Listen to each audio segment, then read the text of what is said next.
convidar a gente agora, então, a ter novamente um tempinho de oração.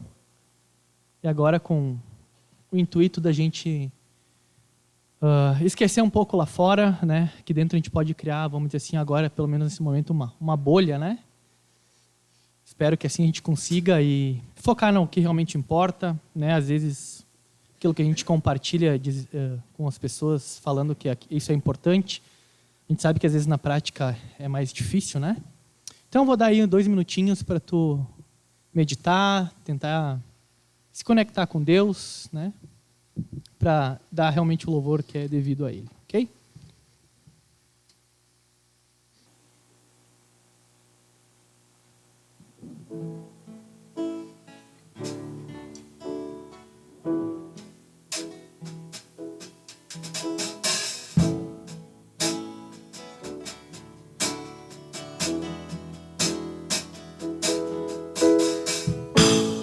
Deus Supremo és, soberano em glória, és incomparável, Maravilhoso em tua majestade.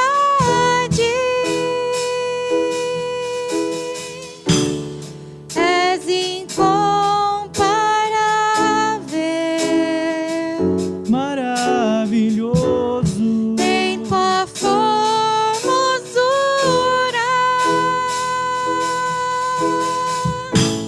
Não há outro Deus como Jeová.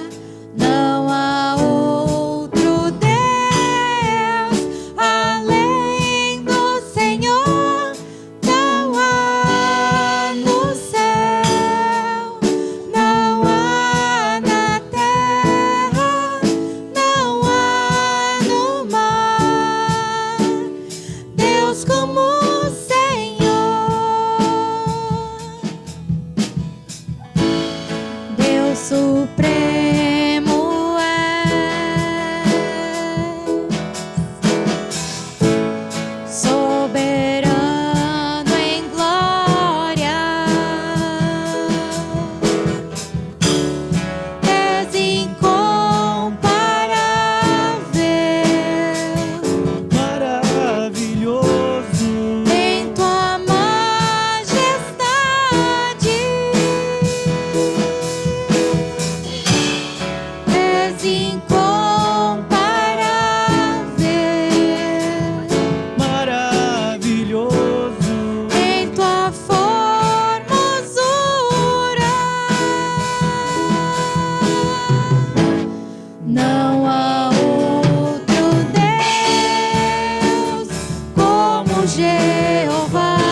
ti e para ti.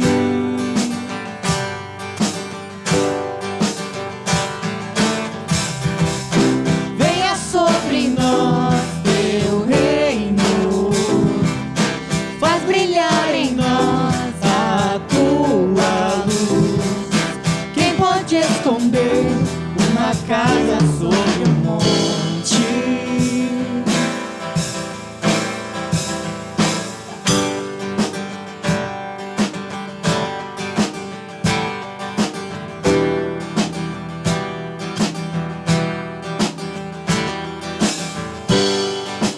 No silêncio ou perigo, és a calma, a paz e o abrigo.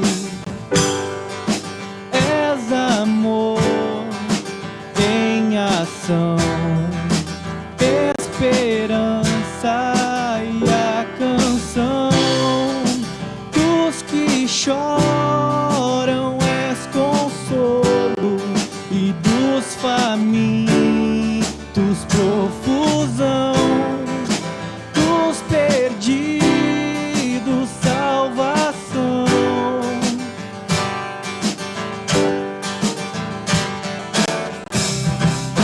Venha sobre nós teu reino, faz brilhar em nós a tua luz.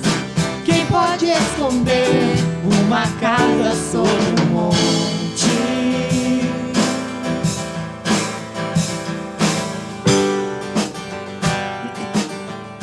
Que as nossas obras, que as nossas obras mostrem o mover da tua mão.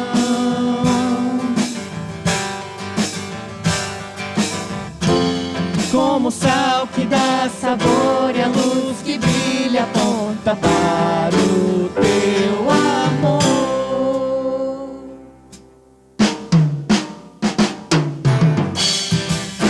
Venha sobre nós teu reino, faz brilhar em nós a tua luz. Quem pode esconder uma casa sobre um monte?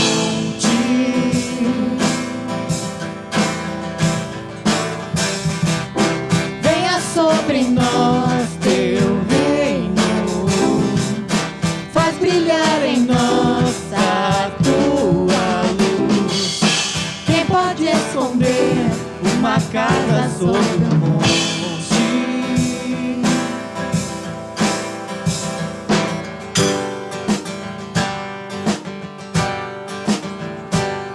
Ninguém.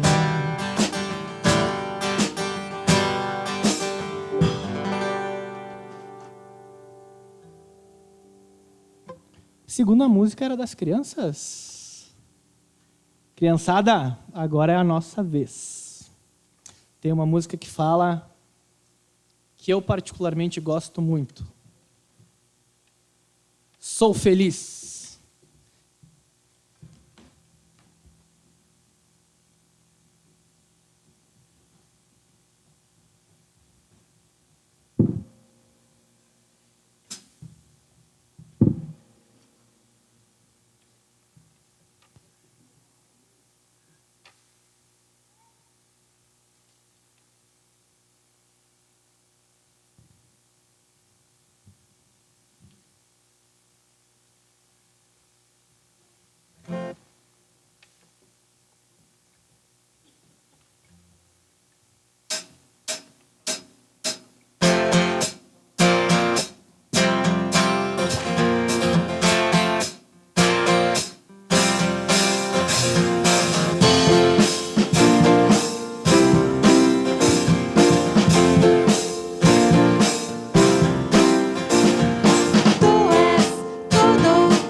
contigo. Sou feliz Sou feliz por me amar. por me amar. Sou feliz Sou por feliz me amar. por me amar. Sou feliz Sou feliz por me amar. por me amar. Vou erguer as mãos em direção ao céu, gritar bem alto para o mundo ouvir, saltar mais alto que puder, mostrar a todos que me amam o quanto vou erguer as mãos em direção ao céu, gritar bem alto para o mundo ouvir, Jesus, saltar mais alto que puder, mostrar a todos que me amam o quanto eu sou feliz, mostrar a todos que me amam o quanto eu sou feliz, mostrar a todos que me amam o quanto sou feliz.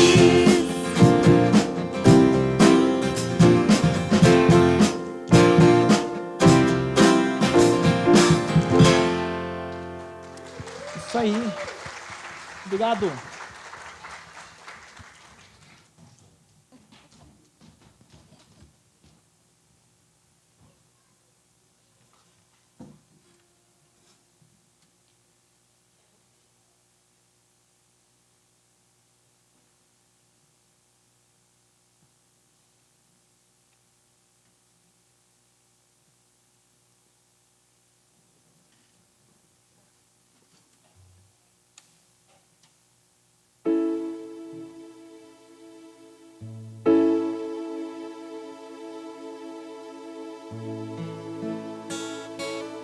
Tu és a luz que brilha sobre a escuridão.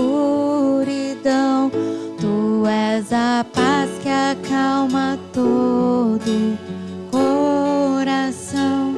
És o pão do faminto, a força do aflito. E nós somos teus pés e tuas mãos.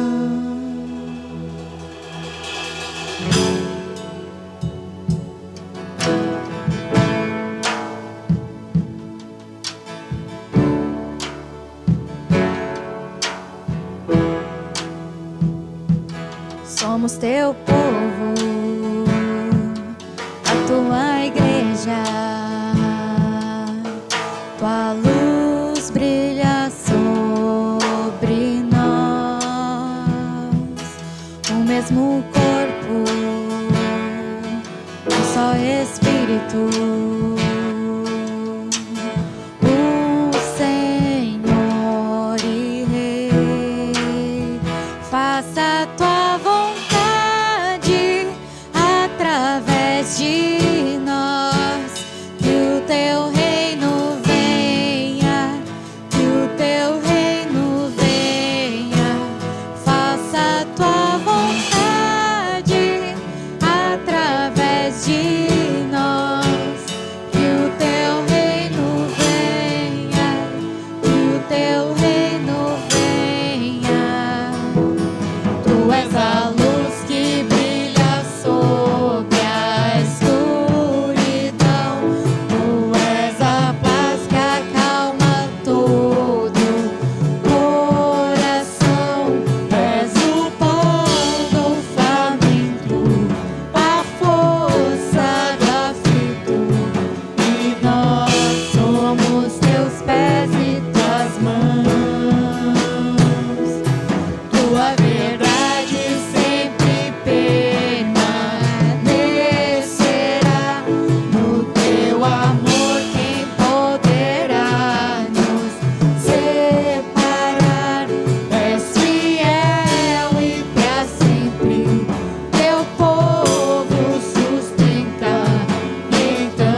Graças eu te dou, Pai,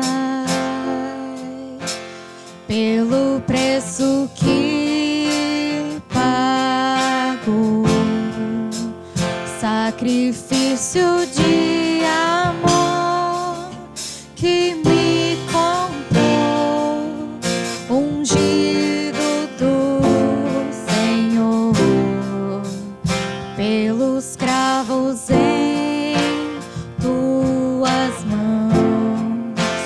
Graças eu te dou, ó meu Senhor, lavou minha mente e coração, me deu perdão, restaurou minha comunhão.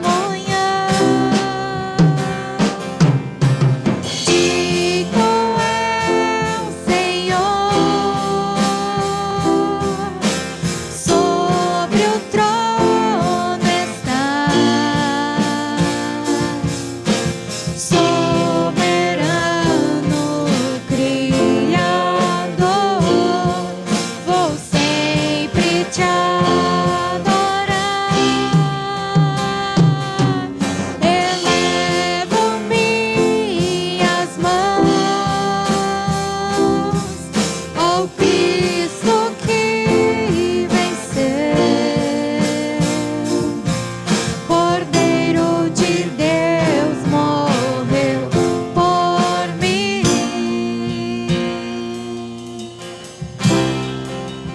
mas ressuscitou.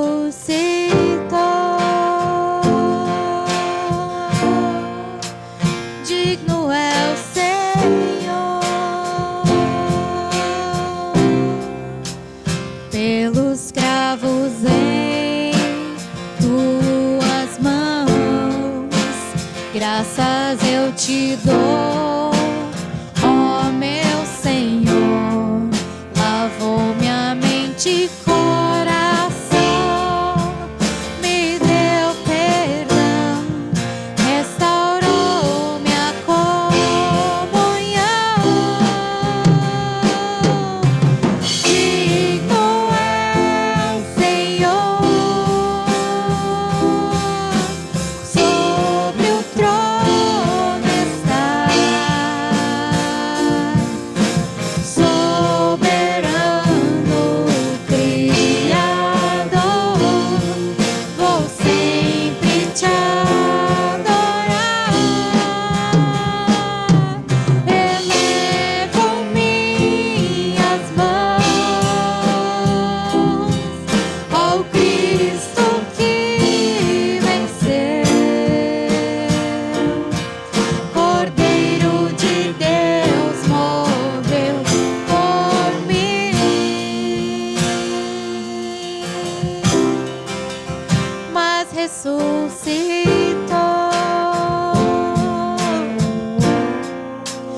Digno é o Senhor,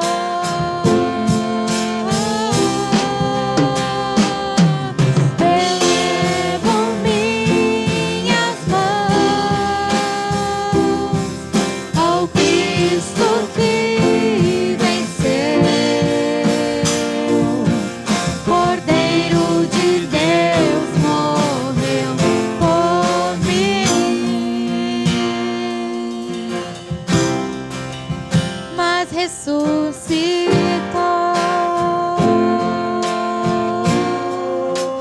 Digno é o Senhor,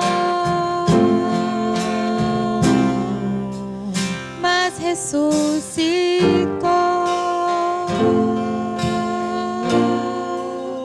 Digno é o Senhor.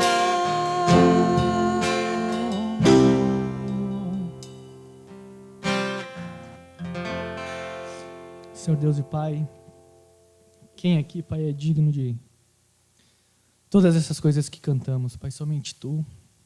A gente te agradece, Pai, que possamos não levantar só as nossas mãos, mas a nossa vida a Ti, Pai. Nos ajuda, Pai, e que tudo que a gente fale, que a gente cante, que a gente leia, que a gente gaste o nosso tempo, Pai, seja para honrar o Teu nome, Deus. Abençoa esse tempo aqui e transforma, Pai, o nosso coração pela Tua palavra. É isso que a gente te pede e te agradece, Pai, por esse momento de poder estar aqui, de aprender, Pai, sobre esse Deus que é eterno. Em nome de Cristo que oramos e te agradecemos. Amém. À vontade, gente. Bom dia a todos.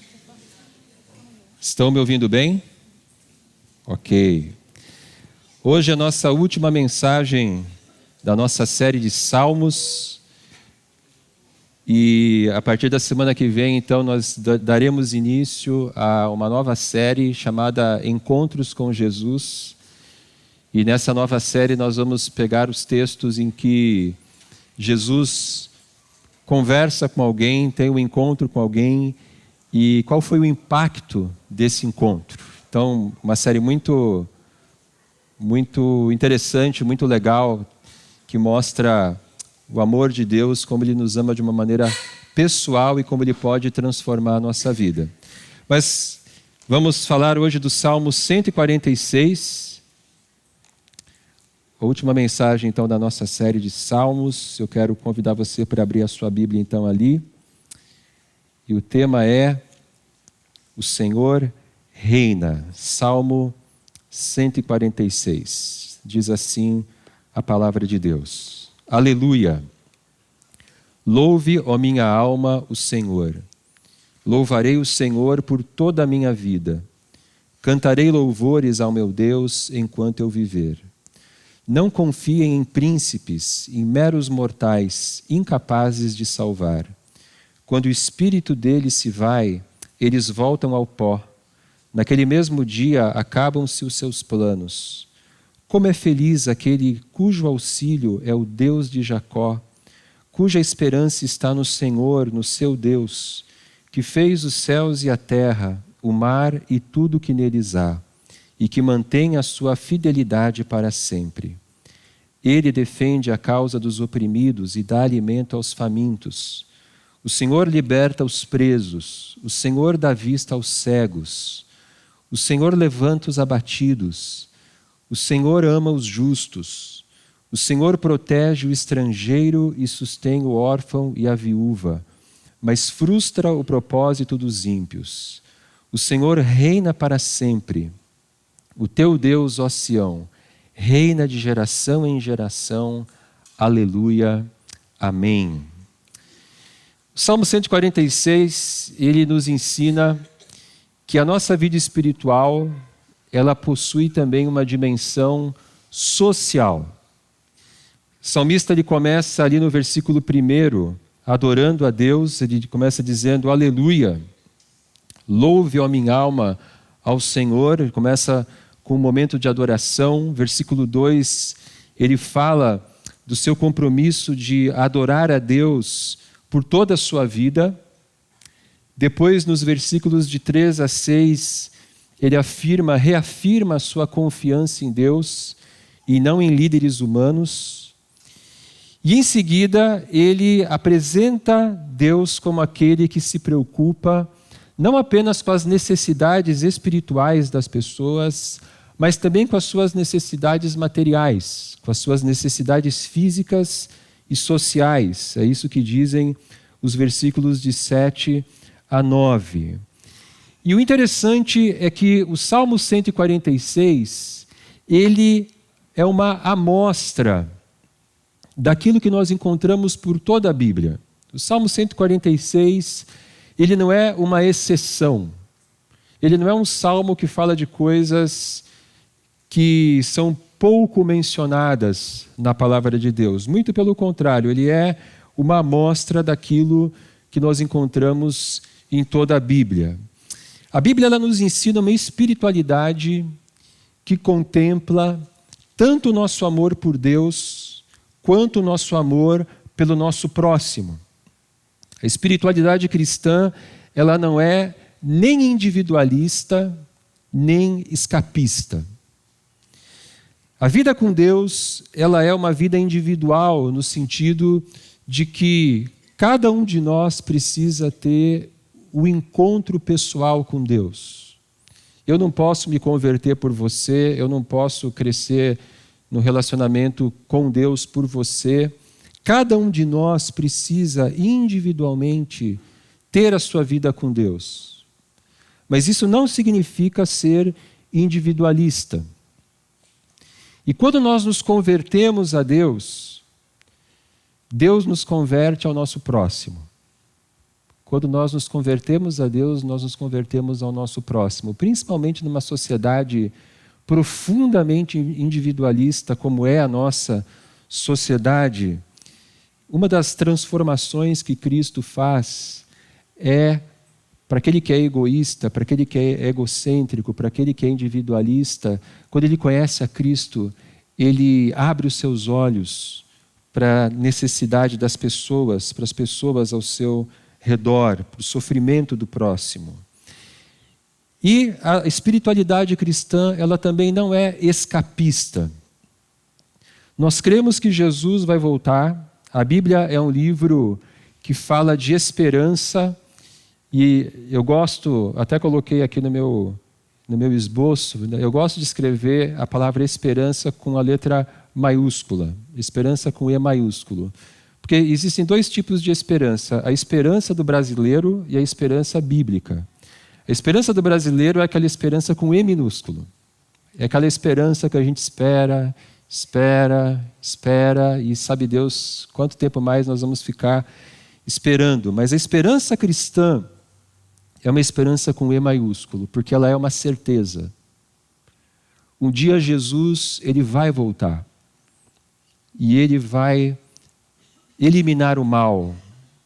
Ele vai ressuscitar os mortos, ele vai julgar vivos e mortos, ele vai estabelecer novos céus e nova terra.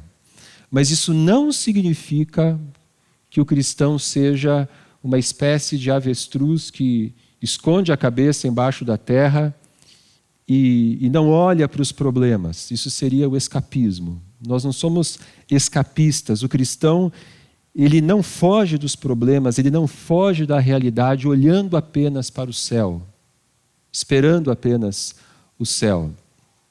Então nós não somos individualistas, nós não somos escapistas.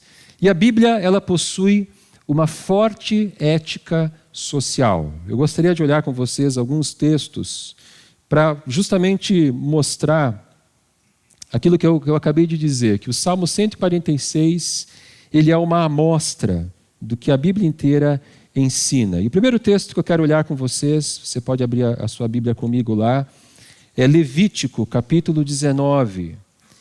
E o livro de Levítico, ele é um livro que, a princípio, não é muito lido pelos cristãos, porque ele trata de todas aquelas cerimônias judaicas e questão de sacrifícios e uma série de leis que hoje nós como cristãos não precisamos mais guardar, mas é um livro importante, é um livro que nós precisamos conhecer.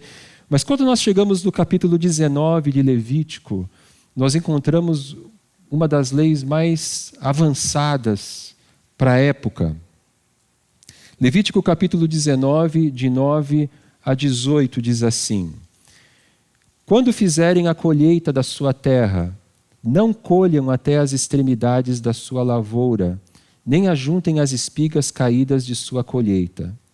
Não passem 2 vezes pela sua vinha, nem apanhem as uvas que tiverem caído. Deixem-nas para o necessitado e para o estrangeiro.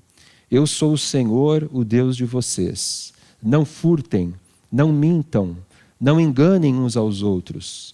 Não jurem falsamente pelo meu nome, profanando assim o nome do seu Deus. Eu sou o Senhor.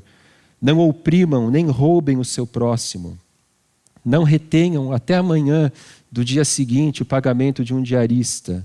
Não amaldiçoem o surdo, nem ponham pedra de tropeço à frente do cego, mas temam o Senhor Deus, o Senhor o seu Deus. Eu sou o Senhor. Não cometam injustiça num julgamento, não favoreçam os pobres, nem procurem agradar os grandes, mas julguem o seu próximo com justiça. Não espalhem calúnias entre o seu povo, nem se levantem contra a vida do seu próximo. Eu sou o Senhor. Não guardem ódio contra o seu irmão no coração. Antes repreendam com franqueza o seu próximo, para que, por causa dele, não sofram as consequências de um pecado. Não procurem vingança, nem guardem rancor contra alguém do seu povo, mas ame cada um o seu próximo como a si mesmo. Eu sou o Senhor. Isso é extraordinário. Um povo tão antigo como o povo de Israel, com uma lei, com essa sensibilidade. Amar a Deus é amar também o próximo. Não é possível eu dizer que eu amo a Deus, que eu temo o Deus de Israel e ao mesmo tempo mentir, furtar, enganar, guardar ódio no coração e assim por diante. E Levítico 19:18 é o texto citado por Jesus, quando ele diz que nós devemos amar o nosso próximo como a nós mesmos, e nisso se resume toda a lei e os profetas. E eu quero ler também Isaías capítulo 58 como uma amostra. Isaías capítulo 58, versículos de 3 a 11.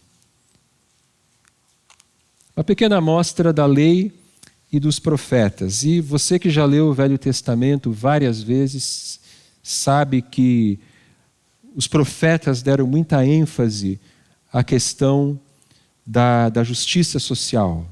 Isaías 58, de 3 a 11. Esse é um texto que fala de jejum. E Isaías ele questiona aqueles que jejuavam, mas não tratavam o seu próximo com justiça. Então ele começa dizendo, Isaías 58, de 3 a 11, por que jejuamos, dizem, e não o viste? Por que nos humilhamos e não reparaste? Contudo, no dia do seu jejum, vocês fazem o que é do agrado de vocês e exploram os seus empregados. Seu jejum termina em discussão e rixa e em brigas de socos brutais. Vocês não podem jejuar como fazem hoje e esperar que a sua voz seja ouvida do alto. Será esse o jejum que escolhi? Que apenas um dia o homem se humilhe, incline a cabeça como o junco e se deite sobre pano de saco e cinzas? É isso que vocês chamam jejum? Um dia aceitável ao Senhor? O jejum que desejo não é este: soltar as correntes da injustiça, desatar as cordas do jugo, pôr em liberdade os oprimidos e romper todo o jugo? Não é partilhar sua comida com o faminto, abrigar o pobre desamparado, vestir o nu que você encontrou e não recusar ajuda ao próximo? Aí sim a sua luz irromperá como a alvorada, e prontamente surgirá a sua cura. A sua retidão irá diante de você, e a glória do Senhor estará na sua retaguarda. Aí sim você clamará ao Senhor e Ele responderá. Você gritará por socorro e Ele dirá, aqui estou. Se você eliminar do seu meio o jugo opressor, o dedo acusador e a falsidade do falar, se com renúncia própria você beneficiar os famintos e satisfizer o anseio dos aflitos, então a sua luz despontará nas trevas e a sua noite será como o meio-dia. O Senhor o guiará constantemente, satisfará os seus desejos numa terra ressequida pelo sol e fortalecerá os seus ossos. Você será como um jardim bem regado, como uma fonte cujas águas nunca faltam. Então, de novo, Deus critica a espiritualidade daqueles que jejuavam, mas exploravam os seus empregados, jejuavam, mas brigavam, viviam em discussões, rixas, em socos. Ele diz, olha, espiritualidade verdadeira é aquela que adora a Deus e que trata bem o seu próximo, que ama o seu próximo. E tem um texto que eu só vou citar, não vai aparecer aqui, mas é um versículo só, se você quiser anotar, Ezequiel 16:49. Ezequiel 16:49. Não precisa abrir lá, mas eu vou ler para nós aqui. Ora, este foi o pecado de sua irmã Sodoma. Ela e suas filhas eram arrogantes, tinham fartura de comida e viviam despreocupadas. Não ajudavam os pobres e os necessitados. Tinham fartura de comida e viviam despreocupadas, não ajudavam os pobres e os necessitados. Ezequiel 16, 49. Mas essa não é só a ética do Velho Testamento. Nós encontramos também o mesmo pensamento no Novo Testamento. E a gente poderia ficar aqui muito tempo lendo todos os textos, mas eu quero fazer apenas uma amostra aqui do Novo Testamento. Mateus capítulo 25, e eu vou ler dos versículos 34 a 36. Mateus 25, 34 a 36. As palavras de Jesus. Então o rei dirá aos que estiverem à sua direita: venham, benditos de meu Pai, recebam como herança o reino que lhes foi preparado desde a criação do mundo. Pois eu tive fome e vocês me deram de comer, tive sede e vocês me deram de beber. Fui estrangeiro e vocês me acolheram. Necessitei de roupas e vocês me vestiram. Estive enfermo e vocês cuidaram de mim. Estive preso e vocês me visitaram. Então, nós encontramos essa mesma ética social no ensino de Jesus. E é muito interessante que Cristo ele se preocupa também com as necessidades físicas, materiais e sociais das pessoas. É muito interessante que fome se resolve com comida. Sede se resolve com água. Refugiados precisam de acolhimento e apoio. Quem está com frio ou quem está passando necessidade de roupas, precisa de roupas. Quem está doente precisa de tratamento, precisa de cuidados. Aqueles que estão presos por causa do Evangelho ou por causa de injustiças precisam da nossa presença e do nosso apoio. Na parábola do samaritano, lá em Lucas capítulo 10, de 25 a 37, que é um outro texto marcante de Jesus, nós aprendemos que o nosso próximo é qualquer pessoa. É muito interessante que um fariseu pergunta para Jesus: quem é o meu próximo? E para nós que estamos acostumados com o ensino de Jesus, a resposta parece óbvia. Mas a resposta não é tão óbvia assim, porque para um fariseu, o próximo era outro fariseu. Um fariseu, por exemplo, ele nunca entraria na casa de um gentil, de um não-judeu. Muito interessante que quando Pedro evangeliza Cornélio, lá em Atos 10 e 11, Pedro ele tem dificuldade de entrar na casa de Cornélio porque ele era romano e Pedro era judeu. E aí Pedro tem toda aquela visão do lençol que desce do céu e que Deus manda então matar os animais, comer, e Deus diz: olha, não considere impuro aquilo que Deus purificou.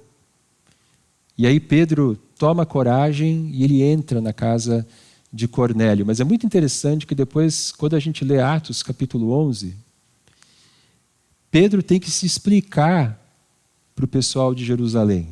Como é que você entra na casa de um gentil? E Pedro tem que dar explicação lá. E na parábola do samaritano, o fariseu então, ele pergunta: quem é o meu próximo? E a resposta de Jesus com a parábola do samaritano é que o seu próximo é quem você escolher para ser o seu próximo. Qualquer pessoa. E Jesus coloca como herói da parábola um samaritano. E os judeus e os samaritanos, eles tinham uma rixa. Tanto é que nós podemos concluir que os fariseus ficaram muito bravos com Jesus. Como é que ele bota um samaritano de herói da história? Porque qualquer pessoa é o nosso próximo. E por fim, Jesus nos ensina que nós somos o sal da terra e a luz do mundo. Vai aparecer aqui em Mateus capítulo 5, de 13 a 16. Vamos ler juntos esse texto? Vamos lá, todos juntos. Vocês são o sal da terra, mas se o sal perder o seu sabor, como restaurá-lo? Não servirá para nada, exceto para ser jogado fora e pisado pelos homens. Vocês são a luz do mundo. Não se pode esconder uma cidade construída sobre um monte. E também ninguém acende uma candeia e a coloca debaixo de uma vasilha. Pelo contrário, coloca-a no lugar apropriado e assim ilumina todos os que estão na casa. Assim, brilhe a luz de vocês diante dos homens, para que vejam as suas boas obras e glorifiquem ao Pai de vocês que está nos céus. Vocês são o sal da terra, vocês são a luz do mundo. Mas vamos voltar aqui para o Salmo 146. E o texto, a partir do versículo 7, ele fala de várias coisas que Deus faz. Salmo 146, versículo 7 diz: Ele defende a causa dos oprimidos e dá alimento aos famintos. O Senhor liberta os presos.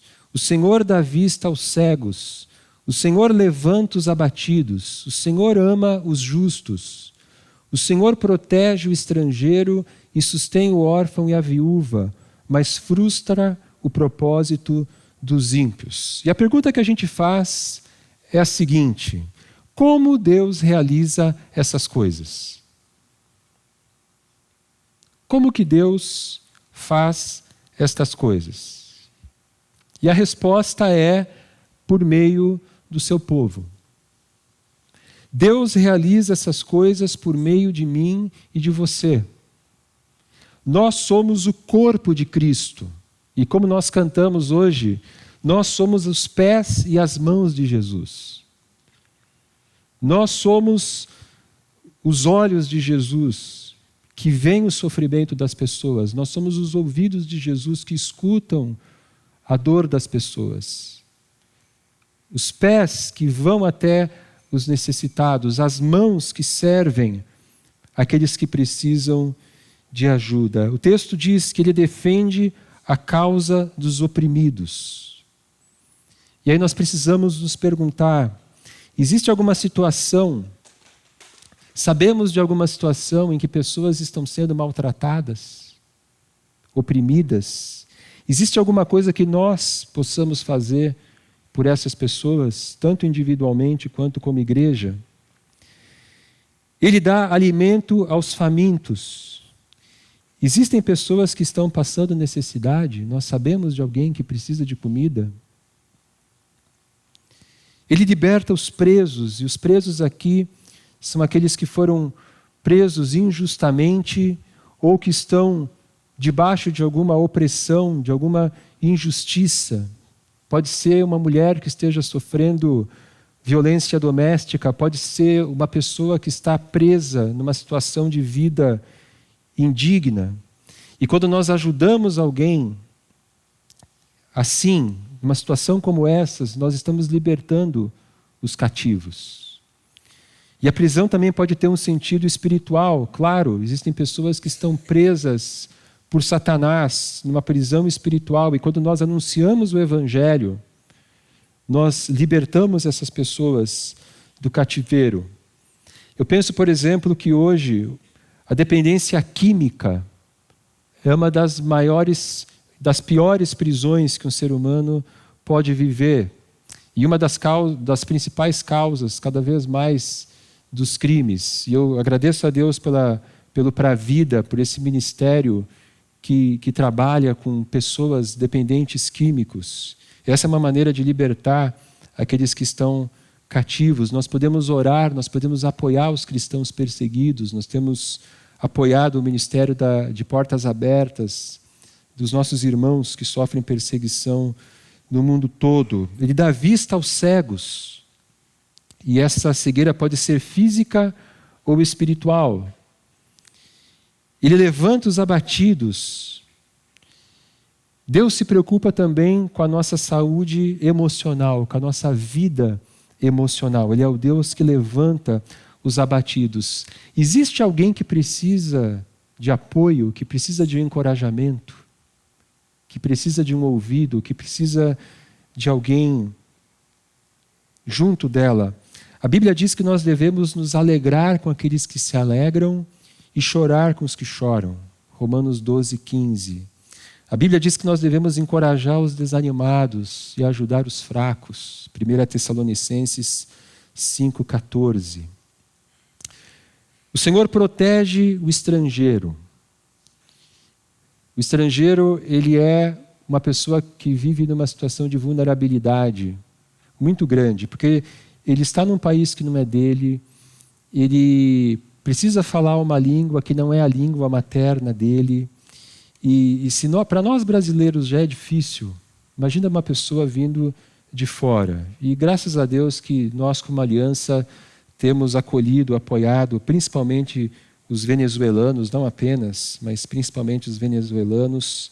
E nós, como igreja, devemos ser realmente um apoio e uma família acolhendo essas pessoas. Ele sustenta o órfão e a viúva. E aqui a gente pode pensar no órfão e na viúva como aqueles que são socialmente as pessoas mais vulneráveis. Na Bíblia, o órfão e a viúva são os mais vulneráveis. Nós devemos nos preocupar também com essas pessoas. O Senhor frustra o propósito dos ímpios.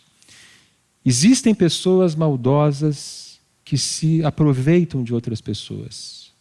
E todas as vezes que nós fazemos o bem, todas as vezes que nós nos opomos à injustiça, todas as vezes que nós levantamos a voz em favor dos necessitados, nós podemos frustrar o propósito dos ímpios.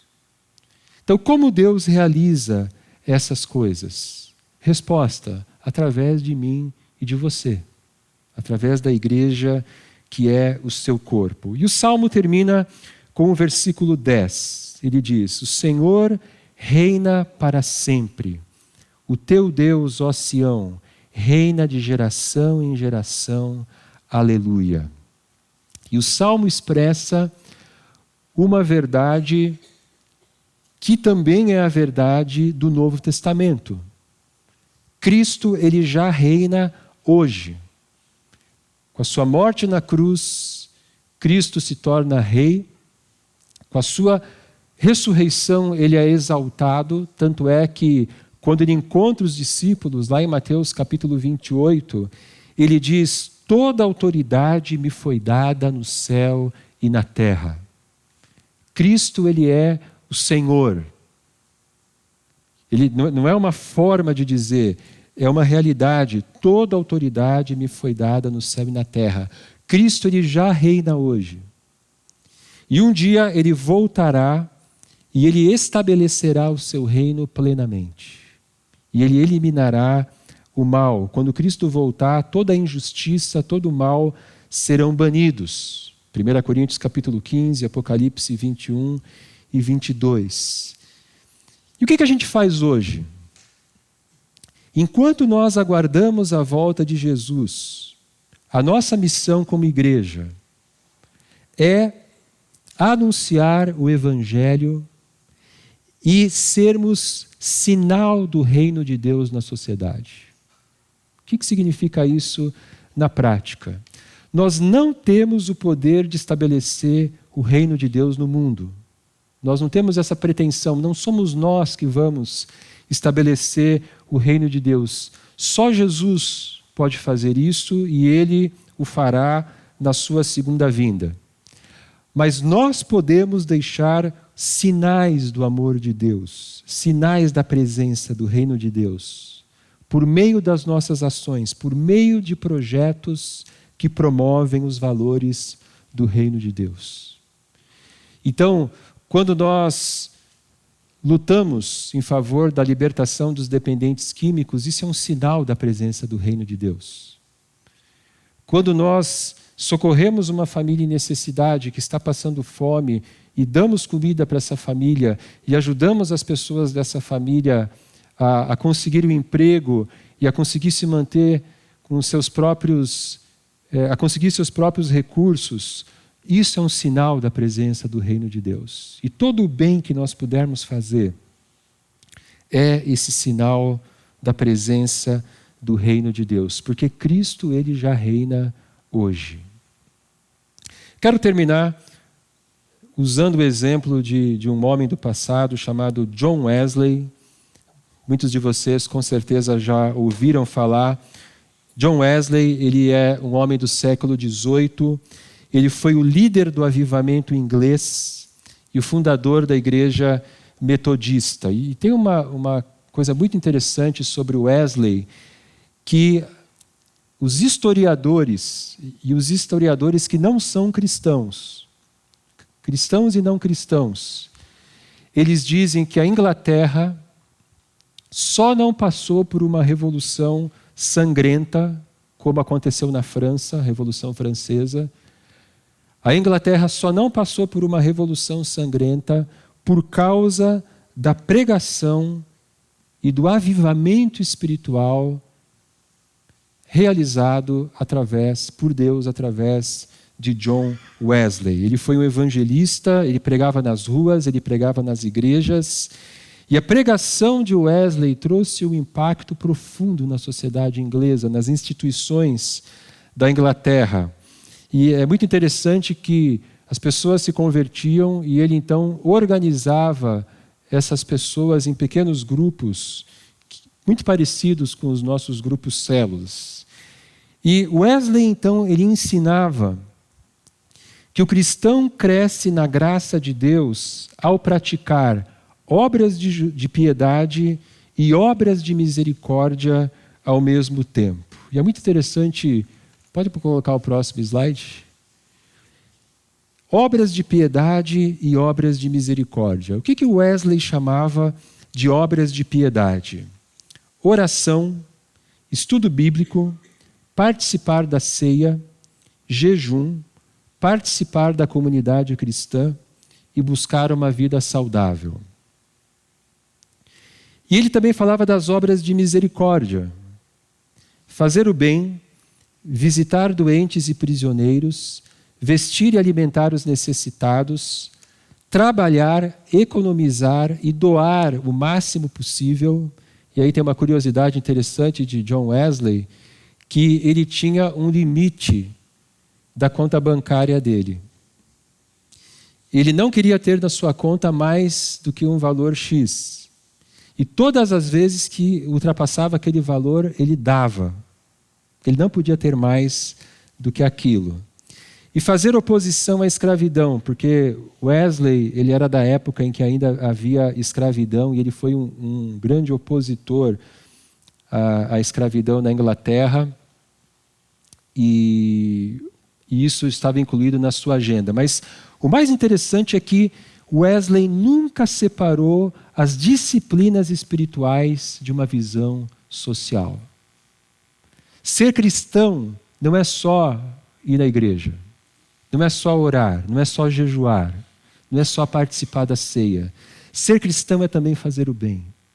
Ser cristão é também vestir e alimentar o necessitado. E Deus quer essas duas coisas de nós. E foi John Wesley que disse essa frase que eu acho maravilhosa e resume toda a ideia. Não creio em cristianismo que não comece com conversão e que não termine com compromisso social. Em resumo, o nosso chamado é para evangelizarmos, o nosso chamado é para fazermos discípulos, o nosso chamado é para ajudar as pessoas a crescer na semelhança com Jesus. E crescer na semelhança com Jesus é crescer no amor, é crescer nessa conversão ao próximo. São obras de piedade com obras de misericórdia. Boas novas com boas obras. Nós não precisamos separar essas duas coisas. Muito pelo contrário, elas caminham juntas. E à medida em que nós proclamamos as boas novas com boas obras, isso traz credibilidade. As pessoas estão cansadas de discurso, as pessoas estão cansadas de falatório. As pessoas querem ver um cristianismo prático, elas querem ver um cristianismo que também seja um cristianismo amoroso. E eu dou graças a Deus pela aliança, porque eu creio que nós temos crescido nisso. Nós temos sido uma igreja que ama o próximo. E nós podemos, claro, crescer muito mais. Então, que Deus nos abençoe, que Deus faça de nós seus pés, suas mãos, seus olhos, seus ouvidos, e que Ele possa fazer todas essas coisas através de nós. Ele defende a causa dos oprimidos, Ele dá alimento aos famintos, o Senhor liberta os presos, o Senhor dá vista aos cegos, o Senhor levanta os abatidos, o Senhor ama os justos, o Senhor protege o estrangeiro e sustém o órfão e a viúva, mas frustra o propósito dos ímpios, e Ele faz isso através de nós. Quero chamar o pessoal do louvor aqui na frente para a gente cantar o último cântico. Vamos ficar de pé? Vamos orar.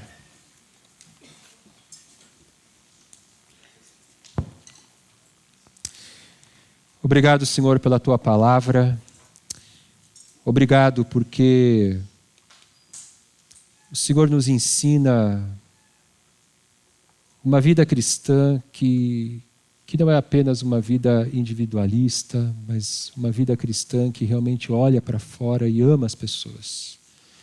Então, Senhor, que a nossa vida se caracterize por obras de piedade, por obras de misericórdia.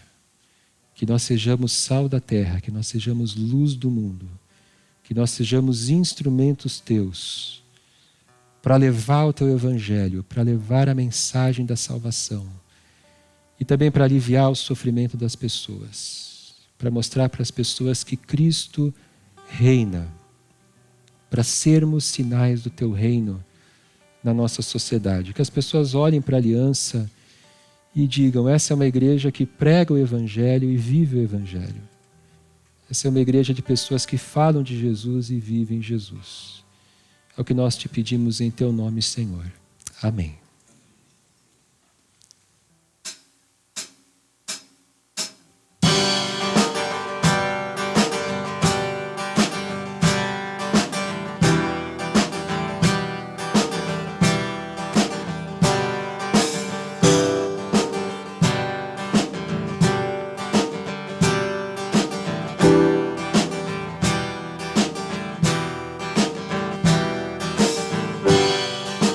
Sobre nós e através de nós seja feita a Tua vontade. Nos ensine a Te imitar por aqui, em toda parte. Nossos pés, boca e mãos, nossa mente, coração, tudo em Ti e para Ti.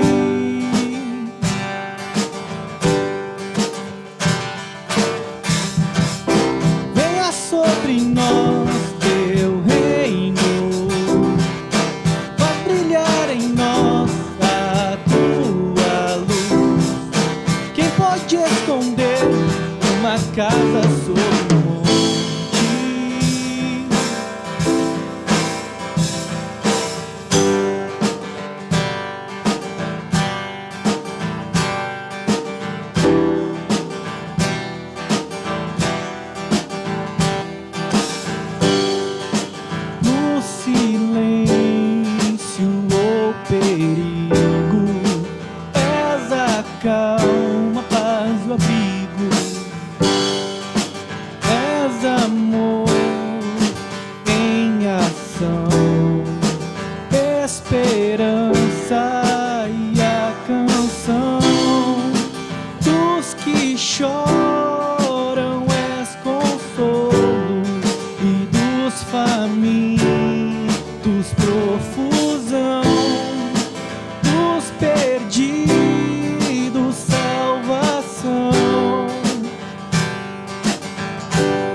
que as nossas obras mostrem o mover da tua mão.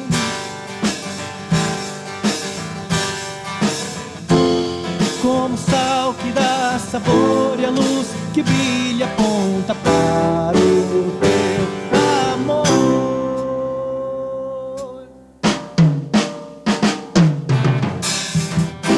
Venha sobre nós teu reino, faz brilhar em nós a tua luz. Quem pode esconder uma casa sobre um monte?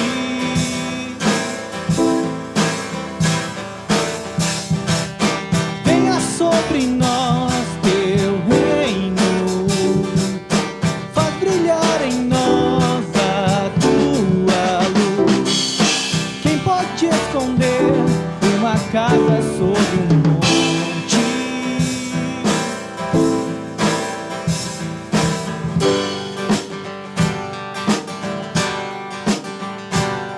Ninguém.